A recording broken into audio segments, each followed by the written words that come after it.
a tutti! Oggi un video focus sulla vestibilità dei modelli per quanto riguarda la maglia e l'uncinetto. Per iniziare, diciamo che cos'è la vestibilità di un modello? È come quel capo, quel appunto modello, quel taglio si adatta al nostro corpo, alla persona. Non tutti i tagli, quindi non tutti i modelli ci stanno bene, chiaramente, perché ognuno di noi ha un proprio corpo con delle caratteristiche. Quindi si sa che per le persone che hanno le spalle magari più ampie del bacino stanno bene certi modelli, per altre invece che hanno il bacino più ampio delle spalle stanno bene certi altri, per chi ha molto seno, per chi invece ne ha molto poco. Ecco che tutte queste caratteristiche portano ad avere vestibilità diverse, o meglio, si sta bene con dei modelli diversi. Ma la vestibilità non è solo esattamente, diciamo così, il taglio, che ne so, svasato piuttosto che stretto, non è solo quello, è anche il comfort che uno vuole per quel determinato indumento, oppure lo stile che vuole per quel determinato indumento. Quindi ecco che quando si parla di vestibilità si parla di tutte queste cose assieme. Attenzione però che la vestibilità non va confusa con la taglia, per cui quando sentiamo dire questo modello ha una vestibilità stretta oppure veste stretto piuttosto che veste ampio, diciamo che non è in base alla taglia, è proprio in base al modello, per cui se io ad esempio ho un seno generoso, sappiamo tutti che non è il mio caso, ma comunque se io avessi quindi seno generoso, è chiaro che con una vestibilità stretta, magari, poniamo di una maglietta, magari sento che stringe sul seno, ma ecco perché questa è la mia magari caratteristica, oppure ho le spalle, ecco questo invece è il mio caso, ho le spalle molto ampie, le mie sono pressappoco come il bacino, io infatti dovrei essere nella teoria un rettangolo, però se metto una magliettina della mia taglia, molte volte se ha una vestibilità piuttosto aderente e stretta, ecco che mi tira sulle spalle, perché la mia caratteristica rispetto al seno sono le spalle larghe. Quindi diciamo che la vestibilità si divide in tre categorie: la slim, quindi la vestibilità aderente, vuol dire negativa rispetto alla misura reale del corpo, ha la vestibilità regolare, neutra, quindi che è esattamente come le misure del corpo, o la vestibilità over ampia, che è positiva, quindi è in più, a dei centimetri in più rispetto alle misure del corpo. Ecco che questa cosa la dobbiamo vedere dalla parte della maglia e dell'uncinetto. Quindi, siccome solitamente quello che noi facciamo a maglia e uncinetto ha una certa elasticità, possiamo anche avere una vestibilità regolare oppure negativa. Quindi facciamo l'esempio: io sono 90 cm di seno, se voglio una vestibilità regolare devo fare un maglione che di circonferenza sia 90 cm. Se voglio un maglione invece che sia aderente al seno, devo fare magari 2 cm in meno di 90 cm. Se invece lo voglio over, si parla magari dai 2 cm diciamo in su. Lì dipende quanto over. Sicuramente sullo slim, cioè sul negativo, si va di 2 cm solitamente, appunto il regular 0, cioè tanto quanto, quindi 90, l'over possiamo giocare perché possono esserci anche 30 cm in più. Quindi ecco che quando noi lavoriamo con la maglia uncinetto, essendo appunto un tessuto elastico e non è un jeans, per dire, piuttosto che una fibra, un tessuto di cotone rigido, ma noi lavoriamo con la maglia, possiamo permetterci di andare anche in negativo per esaltare una parte del corpo e magari nasconderne un'altra con la vestibilità over, quindi in positivo.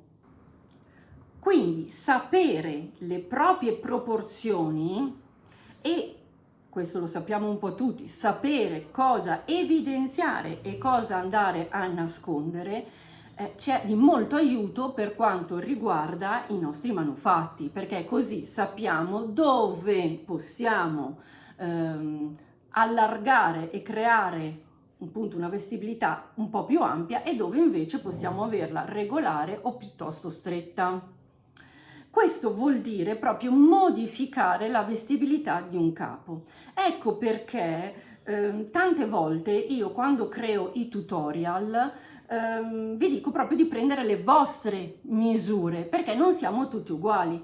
Quindi creo appunto dei modelli che certo hanno una vestibilità di partenza nella mia testa, ma possono essere modificati prima di tutto secondo la vostra taglia, perché prendendosi le misure e facendo i calcoli per sapere quante maglie, quanti ferri, dove aumentare, questo ve lo dico poi nei tutorial, è chiaro che li fate in base alla vostra taglia, ma soprattutto potete modificare la vestibilità, perché se io in un maglione posso, una volta arrivata la mia circonferenza seno, questo magari me lo sentite dire tante volte, posso andare giù completamente dritta perché il mio seno è pari ai miei fianchi, infatti io sono 90 di fianchi, 90 di seno. È chiaro che una persona invece che ha i fianchi più ampi debba fare magari degli aumenti ai fianchi proprio del modello, e quindi vi dico sempre: prendete magari la misura più ampia del corpo, che sia il seno o i fianchi. Ecco che quando seguite un modello, ma non solo un mio tutorial, anche un modello di una rivista, di un libro, di un'altra creativa, sappiate sempre come modificare, prima di tutto che potete modificare, ma come modificare per le vostre proporzioni. Se volete poi vi faccio un video a parte sulle proporzioni, perché sono talmente tante che se no andrei sul generico, oppure così insomma diventerebbe un video veramente molto molto lungo e anche un po' confusionario. Però diciamo che se uno vuole bilanciare le proporzioni, ad esempio ha le spalle più piccole dei fianchi, ecco che per bilanciare questa proporzione si può andare ad aumentare il volume delle spalle. Mi viene in mente una manica a sbuffo, ma tanto per, ve l'ho detto, qui faccio degli esempi la palissiana praticamente, perché mi interessa il concetto di vestibilità e non nello specifico come ovviare a determinate problematiche. Comunque aumentando, come vi dicevo, appunto con delle maniche a sbuffo piuttosto che con una striscia magari in questa parte, oppure uno scollo particolarmente ampio vaporoso, un punto 3D, insomma chiaramente bisogna andare a proporzionare, quindi aumenterò visivamente il volume delle spalle, mentre starò molto schiscia e quindi cercherò di diminuire il volume sui fianchi. Non metto in evidenza i fianchi, ma metto in evidenza le spalle, in modo che le proporzioni si riequilibriano. Il contrario lo farà chi invece ha delle spalle molto importanti e magari un triangolo inverso praticamente, e magari dei fianchi più stretti. A quel punto deve togliere, diciamo, volume nelle spalle, quindi lavorare come questa maglia rasata, molto scivolata, senza nessun elemento che lo metta in risalto, per eliminare visivamente il volume delle spalle e andarlo a aumentare magari sui fianchi con dei punti, con la colorazione, con dei motivi. Insomma, si tratta di riequilibrare proprio la figura. Quindi uno può decidere, ponendo che non abbia da riequilibrare nulla perché è proporzionato in tutte le sue forme, però magari vuole una vestibilità più ampia perché è più confortevole una vestibilità ampia, perché quel maglione lo vuole mettere quando va in bicicletta magari e quindi vuole muoversi con agio, con comfort, oppure quel maglioncino lo vuole mettere sopra un vestito per un'occasione particolare e magari lo vuole un po' più strettino, aderente, perché il vestito, diciamo, non permette una vestibilità over magari. Basta, ecco, saper giocare, perché non è detto che un determinato tutorial, una determinata spiegazione non possa essere modificata. Quindi, sapendo quello che noi vogliamo già prima, diciamo così, di lavorare un progetto, possiamo capire qual è quel progetto e modificarlo perché ci stia bene o perché si adatti all'esigenza per cui noi lo stiamo lavorando. Teniamo presente però che non tutti i modelli si possono modificare. Ad esempio, un boxy, vi lascio semmai qui l'immagine del boxy, non può avere una vestibilità slim, quindi aderente, perché proprio il modello parte già con una vestibilità ampia e quindi non avrebbe senso seguire quel modello per poi volere un maglione aderente. D'altra parte la vestibilità tipo a scaldacuore, semmai qui vi metto appunto la foto di un altro modello, non può avere una vestibilità ampia, proprio per come sono strutturati di base i modelli, quindi non tutto è modificabile, ma gran parte dei tutorial che io faccio piuttosto che delle spiegazioni possono essere leggermente corrette. Possiamo anche, ecco, correggerle, non solo veramente allargando o diminuendo, ma anche, come vi ho detto prima, tramite i colori, i punti o delle applicazioni che quindi attirano l'attenzione nel punto dove noi vogliamo e quindi mettono in risalto ciò che vogliamo noi, lasciando stare quello che invece noi vogliamo nascondere. All'inizio vi dicevo che la vestibilità non è la taglia. Ecco, questo ve lo voglio spiegare per bene, perché vestibilità slim, quindi una vestibilità aderente, non vuol dire che è di 1 o 2 taglie in meno della mia.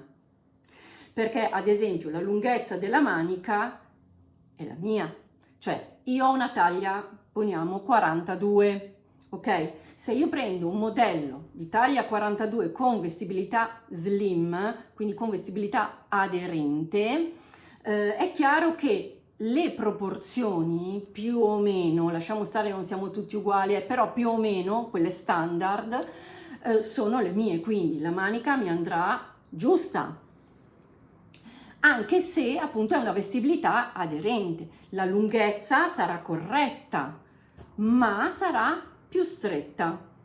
Ma se prendo una vestibilità large non vuol dire che è tutto più grande. Quindi se prendo una taglia 42 con una vestibilità large non vuol dire che ha 2 taglie in più della mia, ma la manica sarà giusta la lunghezza, semplicemente sarà più ampia. Più ampia dappertutto? Non è detto. Potrebbe avere le maniche come i boxy di prima giuste, mentre il corpo ampio, oppure il corpo regolare e la manica ampia. Quindi appunto per vestibilità dobbiamo renderci conto che soprattutto si vede adesso che vanno le maglie over non vuol dire farle di 2 taglie più grandi, se no ci ritroviamo la manica qui, capito? Soprattutto lo scalfo ampissimo che ci arriva per dire sotto il seno, un collo così e una lunghezza sproporzionata. A quel punto non è più una maglia over, è una maglia di taglia sbagliata, sembriamo che abbiamo su la taglia, che ne so, di un gigante. Tante volte da bambina E da ragazzina mi mettevo i maglioni di mio papà e mi stavano enormi e chiaramente si vedeva che erano di mio papà, anche se in quegli anni si utilizzava avere tutto over, ma over in base alla taglia, non in base al fatto che io mi metto la taglia di mio papà, cioè over in base alla vestibilità, scusate, non in base alla taglia. Per cui una taglia over teoricamente dovrebbe avere il collo corretto, lo scalfo corretto, la misura della manica soprattutto corretta e anche la misura del capo, la lunghezza del capo. Poi ci sono anche capi che volutamente, in base al modello, hanno una caratteristica particolare, magari una lunghezza diversa, più lunga che quella corretta, ma il capo è stato strutturato però su quella taglia. Quindi quando mi dite lo voglio over, quindi lo faccio di 2 taglie più grande, no, lo voglio over, lo fai della tua taglia ma con una vestibilità ampia, quindi anziché avere 90 per esempio centimetri di circonferenza seno, lo vuoi over, perfetto, mettine 100 e così lo fai over, vai giù magari dritta, così sei over. Anche la manica la vuoi over, metti in più rispetto magari al tuo braccio, ma non puoi fare tutto più grande, quindi tutto di 2-3 taglie in più. Bene, io spero di esservi stata utile. Se volete dei video focus anche sulle varie proporzioni del corpo, il triangolo invertito, il rettangolo, piuttosto che il triangolo classico, che poi è la pera, la clessidra, insomma, scrivetemelo qui sotto, ma scrivetemi anche quale proporzione volete, quale proporzione vi interessa, così magari inizio a farle per prima. Per oggi è tutto, se questo video vi è piaciuto mettetemi un like e non dimenticate di iscrivervi cliccando qui sotto iscriviti e la campanella e noi ci vediamo alla prossima, ciao!